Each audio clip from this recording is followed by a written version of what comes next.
welcome back, Soul family, to Max and Mello's Architects of Soul. I'm your host, Max Soul. And I'm Mello Soul. And tonight we're diving deep into the foundations of soul. Deep, deep. Exploring the blueprints laid by the giants who shaped the sound we all love and continue to build upon. That's right, Mello. Every artist stands on the shoulders of those who came before. And for us, in Soul and the New Vibe, understanding those architects isn't just about history to us. It's about learning the profound lessons they embedded in their music and in their lives. Lessons that are still so relevant for us and for all of our peers creating soul music today and any other style of music today. Absolutely, Max. And today we're equating two stories inexorably linked, shining a light on two incredibly powerful yet sometimes tragically misunderstood figures. Ooh, that sounds deep, Mel. Oh, you know, these are figures whose impact resonates through every chord and every lyric in modern soul as one influence passing down to another generation.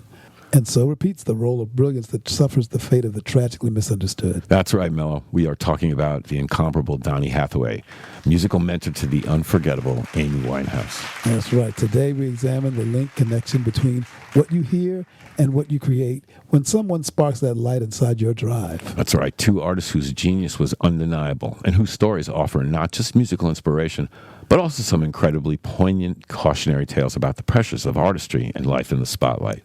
And that's a very deep part of what we do. So we'll explore their unique contributions, their undeniable connections, and what we as today's architects of soul can learn from their journeys. So stick around. It's going to be a deep dive. You bet it is, Max. And you're listening to Max and Mello's Architects of Soul. And we'll be right back.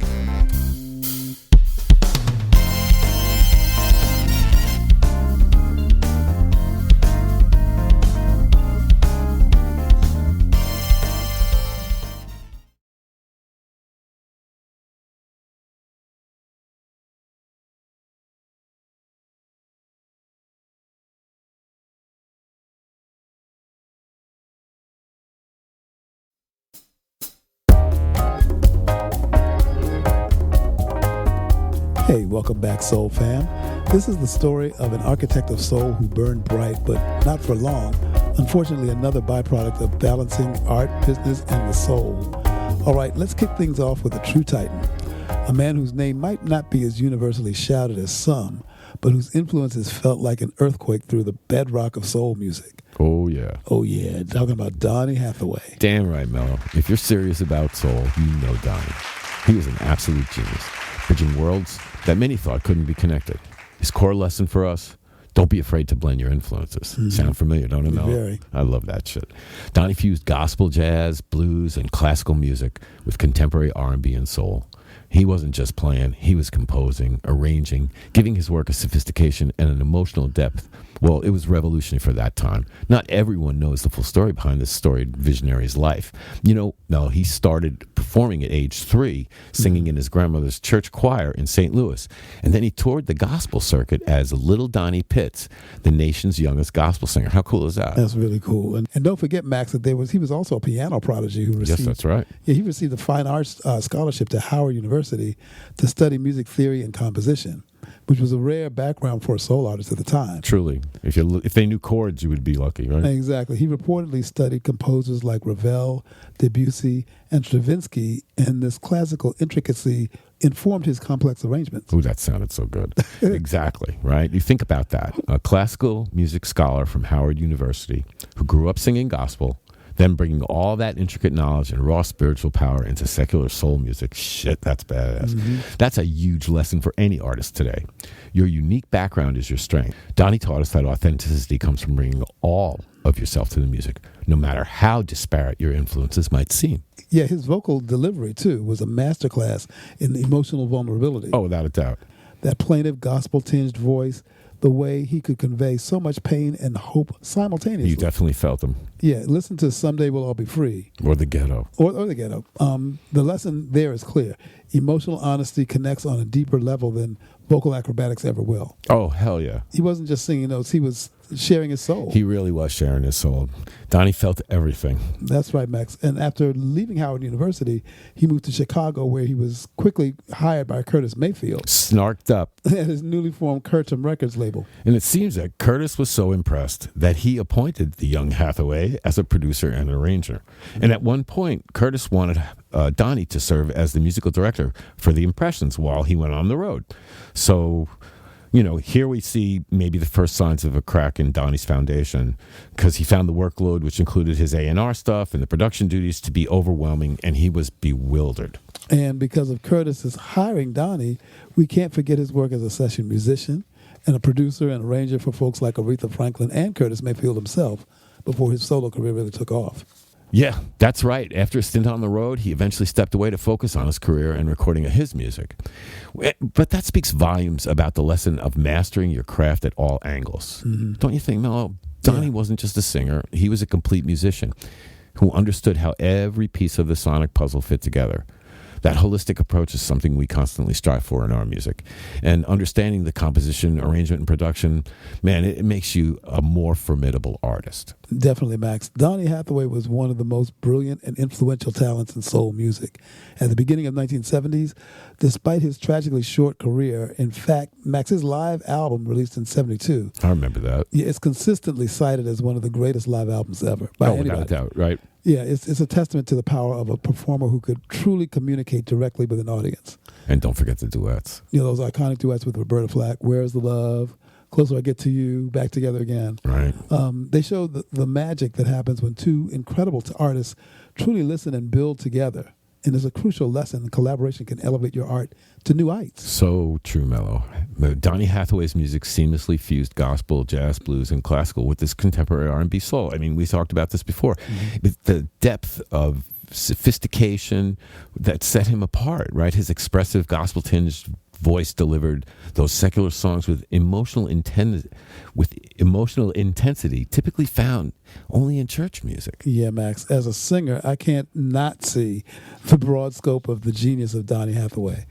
He possessed a plaintive, deeply emotional, and velvety singing style that is revered as one of the greatest voices in soul music. And I would say in music in general, really. He really was an amazing singer. Yeah, his vocal runs and the ability to convey vulnerability are key aspects of his influence. Yeah, his blueprint is clear, isn't it? Yeah, the clear blueprint is to be diverse in your influences, be authentic in your expression, and master your entire musical toolkit. Right, and that's a pretty big toolkit for Donny Hathaway. Exactly. He had a lot of stuff in his toolkit. Plus, he didn't shy away from collaboration. No, he built a bridge between the past and the future of soul. And let's just touch on those landmark recordings that Donny Hathaway brought us. Let's start with The Ghetto, Part 1, 1970.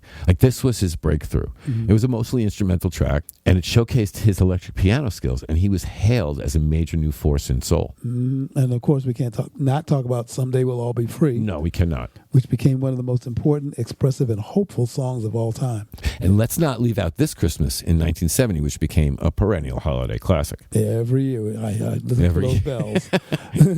And don't forget his collaborations, which we touched on for a second earlier, Max, but especially with Roberta Flack. I Smell Grammy. Yeah, with the Grammy-winning Where's the Love and The Closer I Get to You, which were massive crossover Massive, man, massive. So Donny and Roberta first met as students at Howard University, where they formed a strong friendship. That's right. And the story is that Roberta was performing at a club in Washington, D.C. The legendary Atlantic Records producer Jerry Wexler. Okay, so where have we seen that string exactly. that never stops unwinding? Good old Jerry. Right? He's our boy. He was in the audience, and there's a string that never stops unwinding. No, it does not.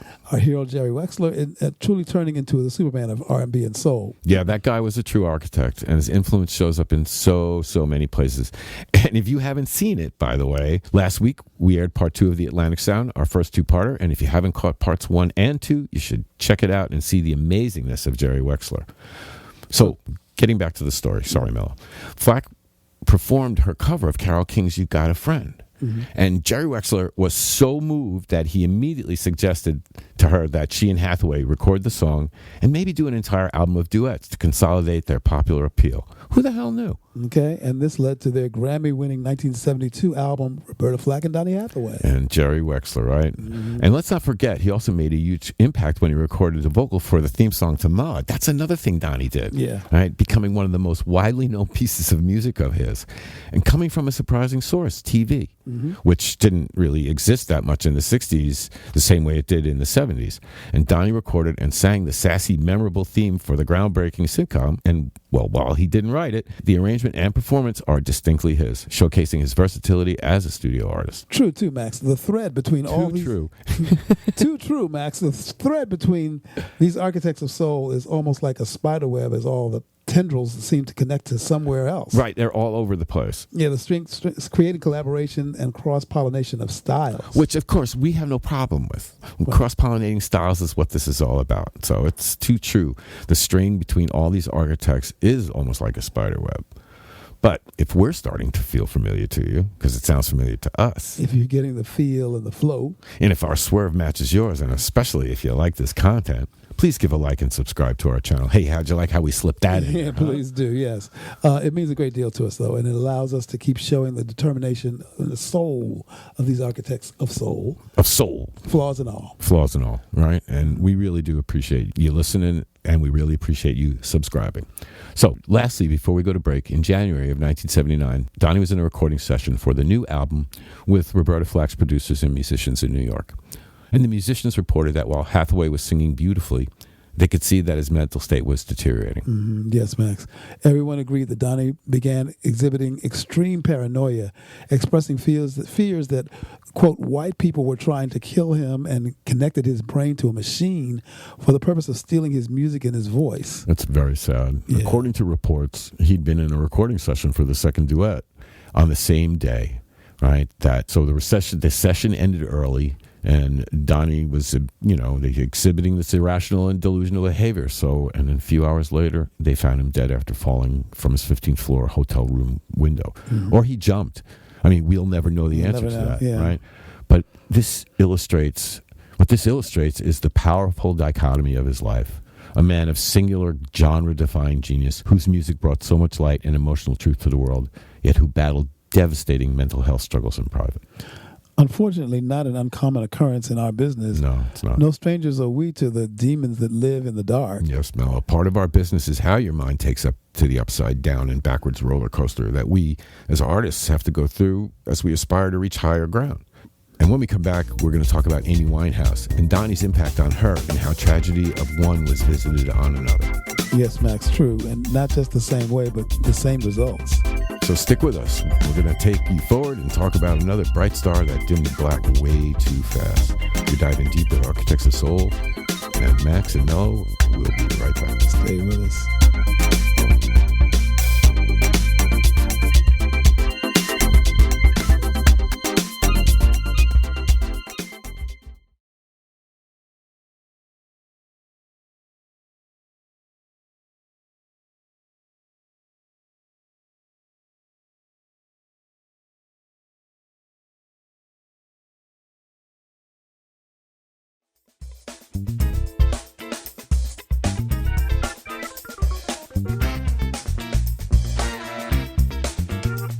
Hey, welcome back to Max and Mello's Architects of Soul.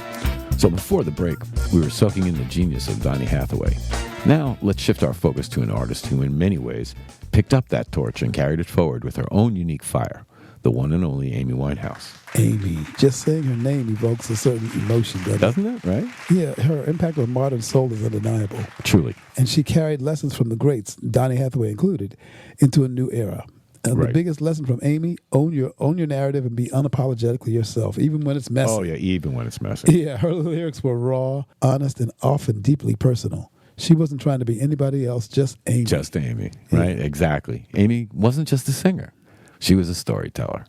Her music was rooted in that classic soul tradition, but with a modern sensibility and a biting, witty lyrical style. Her vocal phrasing, the depth of emotion she poured into every line, definitely reminiscent of those earlier soul titans, yet entirely her own. She really was unique. She proved that authenticity, even when it's painful, resonates deeply with listeners. Oh, you got to believe that. You hear her struggles. You hear the struggle in her voice, in her words, and truly, it's captivating. Yeah, think about Rehab or Back to Black. Don't want to go to Rehab. No, no, no. Or Back to Black. These weren't generic pop songs. No, not at all. They were vignettes from her life, painted with vivid honesty. And a very strong brush. Yeah, the lesson for us modern soul artists is to embrace vulnerability in our songwriting. She certainly didn't shy away from that, did she? She did not. She didn't shy away from her truth, and neither should we, because that's what makes your art unique and relatable. I agree. People connect with the realness, and especially in today's era of falseness. You know? Oh, word, Mello. Her sound, too. Don't forget, it was a masterclass in respectful revival. While she had her own sound, she overtly paid homage to the jazz and soul legends that influenced her, bringing her classic sensibility back to the mainstream in a way that truly felt fresh and vibrant. And that's kind of what we're trying to do. It's a powerful lesson for all of us. You can honor tradition without being a relic, right? That's the most important thing. You can take the foundational elements, infuse them with your contemporary experiences, and create something brand new. Ooh, sounds like a new vibe to me, don't Exactly. it? So she showed us that retro can be the new vibe. Hey, say. Well, you know, I like that statement. What can I say? The history is our gold mine to knowledge and self-empowerment. And I think that's the best way to go. Yeah, it is, Max. I definitely agree with that. But back to Amy and her stage presence. Her entire persona, she commanded attention simply by being herself. There's a lesson in that for artists navigating the industry today. Your individuality is your greatest asset. Truly your greatest asset. You don't let trends dictate your voice. Amy's voice, both literally and figuratively, was unmistakable. Yes, she reminded us that the soul fire burns brightest when it's fed by genuine emotion and personal truth. Her legacy isn't just about hit songs. It's about inspiring a generation of artists to dig deeper, to sing from the gut, and to never compromise on who they are. Amen. Just like Donny, it's sad to see that flame burn out so fast, though. Yeah, so much left to do and so much left to say that will never be said. Yeah, Mello, our business ain't all roses, that's for damn sure. No. Success and sanity don't always stand in the same place. No, too true, Mello. And since there's no sanity clause, we're going to use this moment to take a break. You're listening to Max and Mello's Architects of Soul. So don't go anywhere.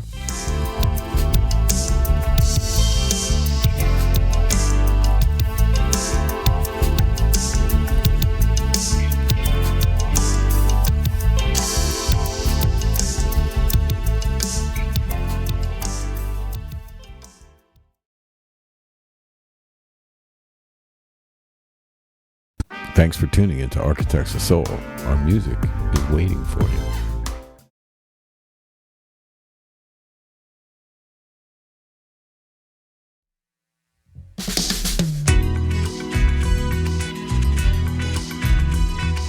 Hey, welcome back to Max and Mello's Architects of Soul. So now let's talk about that undeniable, poignant connection between Donny Hathaway and Amy Winehouse. Man, it's more than just musical influence. It's a shared thread that runs through their lives and legacies. Absolutely, Max. As you mentioned earlier, Amy famously sang I'd Rather Be at Home with Ray and Mr. Hathaway in the song Rehab. Hey, yes, she sure did. Yeah, well, that wasn't just a lyrical nod. It was a profound acknowledgement of her favorite artist. Yeah, her musical godfather. That's right. The influence is clear. That raw gospel-influenced, gospel-infused emotional honesty in Hathaway's voice found a spiritual successor in Amy's voice. Oh, so right, Mello. Amy repeatedly called Donny Hathaway her favorite artist of all time. And you know what, Mello? Her singing embodies the emotional rawness, control, and expressive depth that really did define Donny Hathaway's classic soul sound, particularly his gospel-rooted delivery. And Amy paid direct tribute by performing and recording his music. Hell yeah, she sure did. Yeah, she recorded a stunning cover of Hathaway's iconic rendition of I Love You More Than You'll Ever Know. Which by the way, that's my favorite Donny Hathaway song. Right. And it also performed his song, We're Still Friends, live. Yeah, and Donny Hathaway's sound, which combined elements of jazz, gospel, and blues with raw R&B, provided a blueprint for the retro soul sound Winehouse champion. That whole retro thing makes me nutty, because retro is just history, like we talk about. But it means sort of retread to a lot of people. But it kind of ain't a retread, because you're taking today to tomorrow, and that's the whole point. Yeah. Right, and so when you think about it, her music, particularly Back on Black, it reached back to the 60s and 70s soul, and R&B styles that Hathaway helped pioneer. And that's okay, because we we relive the soul of our childhood in our music too. Mm-hmm. The lesson here is the power of lineage and the direct mentorship, even across generations. Amy studied Donny and it showed. And speaking of showed, if you like this content and you're thrilling with what we're revealing, oh God, what a pun! Yep, if you're picking up what we're putting down, right, then please give us a like and subscribe. We can't tell you how much we appreciate it. Right, and speaking of stories, this is where the stories take a more somber but critical turn. As almost all of us are, both Donny and Amy, well, they were artists who poured their entire beings into their music, often at immense personal cost. And as we said earlier, Donny battled severe paranoid schizophrenia, and Amy struggled openly with addiction and mental health issues. Both of their lives tragically cut short. And it leads us to wonder about the even greater depths of the music that they might have created. Yeah, this shared narrative highlights a critical, often unspoken lesson for every artist today. Protect your instrument. Right. And that includes your mind and your well-being. 100%. Oh, yeah, because the industry demands of creativity, the public eye, they can be incredibly taxing. Yeah, the incredible highs and lows of its business. Donny and Amy's stories are stark reminders of the importance of mental health, setting boundaries and seeking help. Because your art is invaluable, but guess what? So are you. Big truth, Max. This is your mental health. Right. A battle a ton of musicians fight. So love who you are and love what you do, but don't lose your head in the pain that comes with this. Because surely everyone who's been there will tell you, pain does come with this along with joy. Yes, exactly, Mel, like sunshine and rain. Mm-hmm. But it's a tough lesson and an essential one, right? Because we often celebrate the tortured artist. Except that tortured artist is truly affected by this pain. And the truth actually is a healthy artist can create for a lifetime. Mm-hmm. And their vulnerability in their music was their strength. But their vulnerability in their life became a tragedy. And that reminds us that while we aspire to their musical greatness, we must also learn from their struggles to nurture our own well-being as we navigate this journey. Exactly, Max. Their stories tell us to seek out those wise mentors and build strong support systems and understand that self-care isn't selfish. It's not. It's essential for longevity and sustained creativity. And we want to be architects who build enduring structures, not brilliant flashes that burn out too quickly. Right. No buildings falling down because of poor foundation, right? No. And Donny and Amy's combined legacy is a powerful testament to the beauty of unfiltered soul, but also a siren call to protect the artist behind the music. Right. Walking on a gilded edge, Mello. One slip is all it takes sometimes. And speaking of takes, we're going to take our last break and come back and wrap up this celebration of beauty juxtaposed to the tragedy of the dark side in us all. You're listening to Max and Mello's Architects of Soul, and we'll be right back.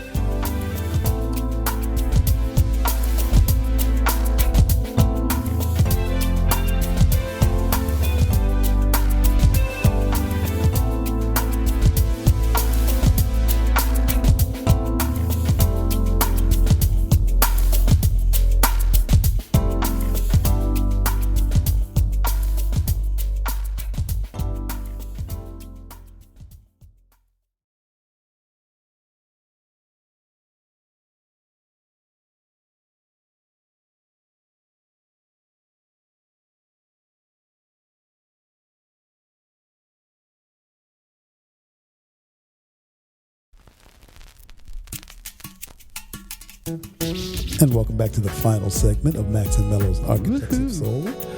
We just want to remind everyone that there's a video version of Architects of Soul on our YouTube page. That's right. There's a video version of the podcast that you can catch on our page. Along with the RSS feed. Correct. So if you don't feel like listening, you want to learn something, there's some extra content on the video version. And if you just feel like listening, then just throw the RSS feed on, take a walk. There you go. All right. So we've explored the immense contributions of Donny Hathaway and Amy Winehouse and the powerful lessons embedded in their music and their lives. So what does this mean for us and for all the incredible artists out there creating their own story like we are in Soul and the New Vibe? Yeah. How does this make us better today? It means taking those blueprints from the past and using them to construct our future. Indeed, Mello. The lessons are clear. From Donny, we learn about musical fearlessness and genre blending, about bringing all our influences to the table, which is something we do in our music, so we love this. Yep. We learn about mastering the full spectrum of musicality, right? Not just singing, but arranging, producing, understanding the craft deeply. And we learn the profound power of authentic emotional expression, making every note resonate with truth. Donny Hathaway's work is a direct and profound influence on generations of soul and R&B and neo-soul artists. And they include Stevie Wonder, Luther Vandross, right? Alicia Keys, D'Angelo, and John Legend. That's right. And from Amy, we gained the conviction to own our unique stories and voices, to be unapologetically ourselves. Hell yeah. Even if it means standing apart. That's right. She taught us how to respectfully innovate with tradition, taking those classic sounds and making them fresh and relevant for a new generation. Her rawness reminds us to embrace vulnerability in our art. Hell yes, it does. Both artists infuse their music with an unapologetic, raw, emotional honesty. Donny Hathaway's songs often spoke to despair and hope, while Amy Winehouse's lyrics were famously sincere and explicit about her heartbreak and struggles. But perhaps the most crucial lesson they both impart, especially when we look at their tragic early departures, is the absolute necessity of protecting the artist. And that means nurturing your mental health, understanding the pressures of the industry, building strong support systems, and knowing when to step back and recharge. Your well-being is paramount to your ability to create enduring art. For Soul in the New Vibe and for all our peers, these architects aren't just names in a history book. No. Now, they're living, breathing guides. Their paths teach us to strive for musical excellence, to be brave in our creativity, to find our unique voice, and importantly, to navigate the journey with wisdom and self-care. Self-care. That means take care of yourself. That's right, exactly. We take these lessons and infuse them into every beat, every melody, every lyric we create, pushing soul music forward while always honoring its rich heritage. And because the Soul Fire isn't just about sounding good, it's about feeling good and doing good with your art, for yourself and for your audience. So as always, we leave you with this wish. Keep that soul fire burning, protect your sound, nurture your creativity, own your voice, and remember the lessons from the giants who came before. And yes, protect your masters and seek out wise mentors who can guide you on your journey. And until next we meet, peace and soul, y'all.